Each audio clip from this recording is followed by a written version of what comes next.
All right, everybody, we're back on the Jeep today. I've done a lot of work to the Jeep that I haven't really been showing, so I'm going to get back onto that grind as I start to really get into it. So the transmission front seal went out on the existing one on the transmission. I can show what that looks like before I take it apart, but this is the replacement one that I got off Facebook. Today we're going to check it out. I'm going to show you guys what to look for as we do this. Really the only thing that we can look at is the pan, and then it'll give us a good indication as to kind of what shape this transmission is in before we put it in. So the first and easiest thing you want to do before you pick up a transmission is check the fluid color. So the AW4 transmission, which is in the Jeep 4x4s of this period, have a real tendency to overheat. The easiest indication of that is brown fluid, which tells you it's got hot. The fluid should be red. As you can see here on my finger, it's relatively red. Probably not as red as I would have liked it to have been to like really show me that it was a great transmission, but it's enough to really give me a good indication that I'm not going to have, hopefully, any problems related to that. The second thing I'll note is always ask about the year on the transmission. The year of this one was within the range of transmissions that are compatible with this Jeep, which would be 92 to 96. And I asked about the mileage. He said it had about 120,000 on it. You really can't do anything to determine that. You just kind of hope the guy is reputable. And this guy was pretty highly rated on Facebook, but that doesn't really mean anything. So we're going to do the next best thing, which is check the pan here. But we're going to check in the bottom of this one is for metal. Metal shavings are a good indication. This one had just a little bit. I didn't think it was anything out of the norm, but apparently it was enough to cause all the issues I have, and I'll describe that whenever I go to actually swap transmissions. But today I'm just verifying that this one was going to be a good replacement before I go to town for the next week or so. So next we're going to pop this off here. So if you look in the bottom here, so far we're looking really clean. It looks like the only thing that's in the bottom is some of this RTV stuff, which I'm not super thrilled about. That could have easily gotten up and into the transmission and plugged something up. So we want to be really cautious about that. As far as metal goes, I'm not seeing a whole lot. There are magnets in the bottom here. Yeah, you can see we've got a little bit of metal debris, but I can't say I see a whole lot as far as shavings go. Shavings are a much worse indication. All right, so just clean up the bottom of the pan, no shavings. The only thing I did find, I may have already mentioned this, were just these little red shavings of where they kind of scraped off this RTV sealer. So I'm just gonna roll with that. I'm hoping that whatever was in the bottom of the pan when it gets sucked up in the transmission was caught in the screen. So I don't think I'll have any issues. I'm gonna replace the filter anyway, as you should anytime you drop the pan, as well as this gasket, just to make sure I don't have any leaks when I put it in.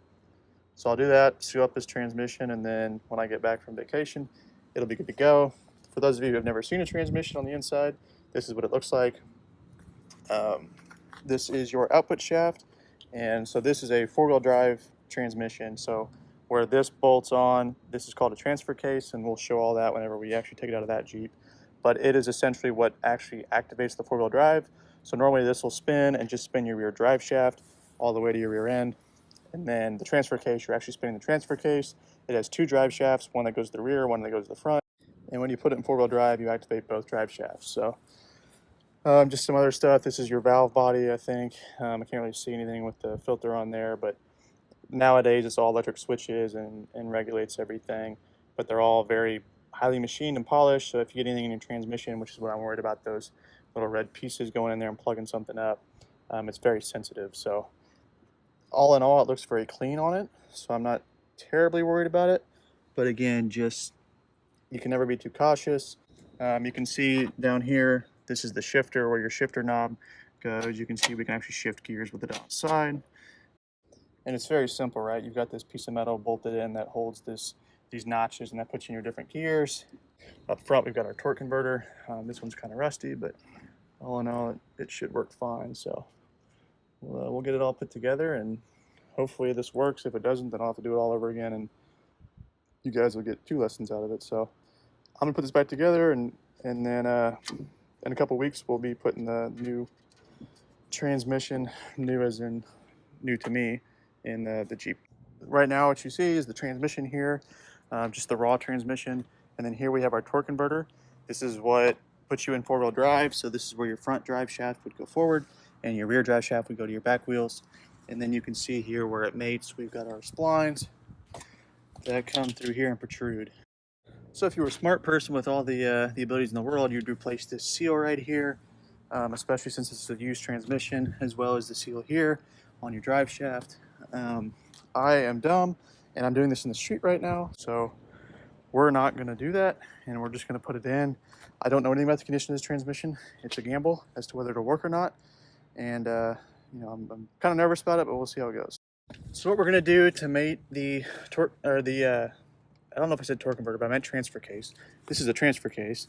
Your torque converter is in the front, and that's what mates to your engine. But your transfer case is what puts you in four-wheel drive, and it bolts to the back of the transmission. If you were two-wheel drive, you wouldn't have a transfer case. You would just go straight to your drive shaft, and you'd have an end housing here on the tailpiece. But we're going to put a little bit of engine grease on the back here. If you've seen me build engines before, you know I use this stuff religiously. That's going to prevent us from having a dry start on the seal, between the seal and the shaft. So I'm going to clean all the dirt off that I can and get these two and lube both pieces before I put it together. All right, everyone, today's a big day. We're going to try to put this transmission in. Yesterday I got the transfer case back bolted on. I got the torque converter seated in the front. So what I did is I jacked the entire Jeep up way higher than I felt comfortable, so I could slide this transmission under. You can see I hit the frame if I didn't raise it up, and then once I got it underneath and in the hump here, I lowered the vehicle back down on my jack stand. So now I've got 3 points contact in the front in case anything fails. I tried to set myself up with as many backup planes as possible, and then I'm going to chalk the rear rails so I don't roll anywhere. I've got the parking brake on as well. So now I'm ready to try and align this transmission with the engine. So again, we've got our torque converter in the front. You can see there are 4 bolt screw holes, and those align with the 4 holes on the back of the engine. This is your flex plate. That's what attaches your engine to your transmission. If you see my last videos, you've seen me install these flex plates before.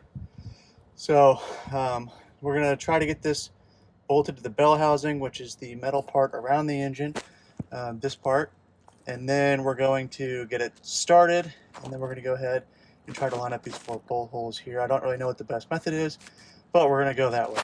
So here we've got our transmission jack. You can see we've got it securely fastened, and we've got leveling wing nuts at the front. So I'm going to tilt the transmission back to try to align with the pitch of the engine currently. There is nothing holding the rear of the engine up. You really only have motor mounts at the front. Some vehicles have them in the rear too, especially newer models, but this one does not. So the transmission actually holds at the back of the engine. So the engine is sitting at a further downhill slope than normal. So we're going to try and match the pitch with this, so when we try to get them to mate, they're at the same plane. So once I get the pitch right, I'm going to raise the transmission. So we want to make sure that all of our linkages that mount to the transmission are clear, and all our hoses are somewhere where we can pull them through to the top as we try to do this. So it's going to be a lot of trial and error. It's probably going to take me a while. That's why I've been dreading doing this, but we're going to get started here, so wish me luck. All right, guys, so we're underneath. We got our transmission jacked up. Here is our flex plate. You can see I'm working the transmission on. I've got this 1 bolt started over here.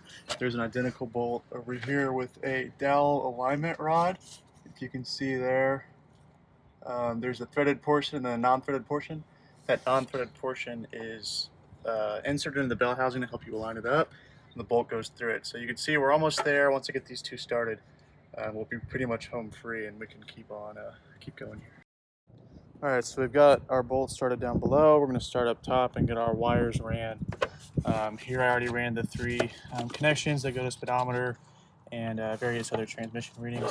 And then this is your kickdown. So on older cars, it was like a tube that would come to the transmission. It was a linkage, and then whenever you floored it, it would pull and release a valve in the transmission that would drop you down a gear. So when you go to pass somebody, you stay in your higher torque curve of your engine. So this is what this is, except it's a cable, and this is our throttle body on the EFI system, and here's where we mount. So whenever you go to floor it, this is the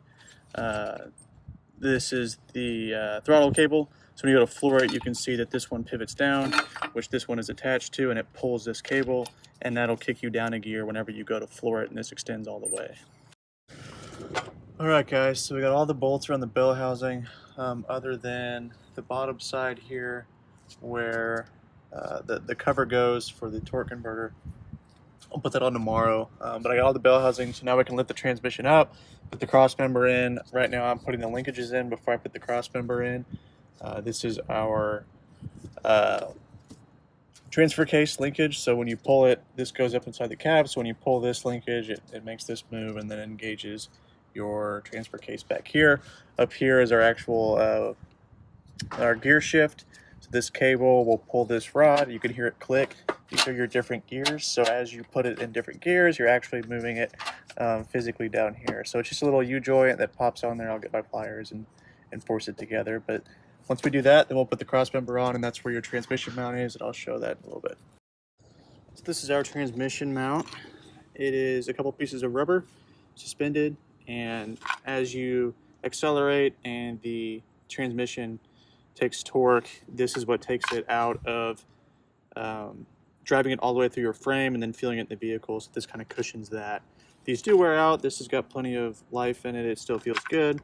So I'm going to reuse the one that was in it. We're going to bolt it to the transmission, and then this bolts to the cross member, which is attached to the frame, and I'll show all that once it's done. All right, guys. So today we finished up the transmission mount, which you can see here. We've got the cross member installed that attaches to the frame like we talked about, and the actual mount that attaches the transmission to the cross member. I went ahead and bolted up the exhaust to the header up there and installed the O2 sensor, which is in here in your exhaust. And I pulled the cooling line fitting adapters off the transmission. They're going to need replaced. I've already got those on order. Hopefully we'll get that in tonight. And then next are our drive shafts, which I'll talk about here in a second. All right, so here we've got our drive shaft in our transfer case. This slides in and out, so as see that there? That's so as the rear end goes up and down, it gives us room to play and allows the travel of the rear end. And then here we've got our universal joint. So you can see as I turn this, the wheel turns. So this is just a set of gears in here. I won't get too far into it, but as you turn this, it turns that.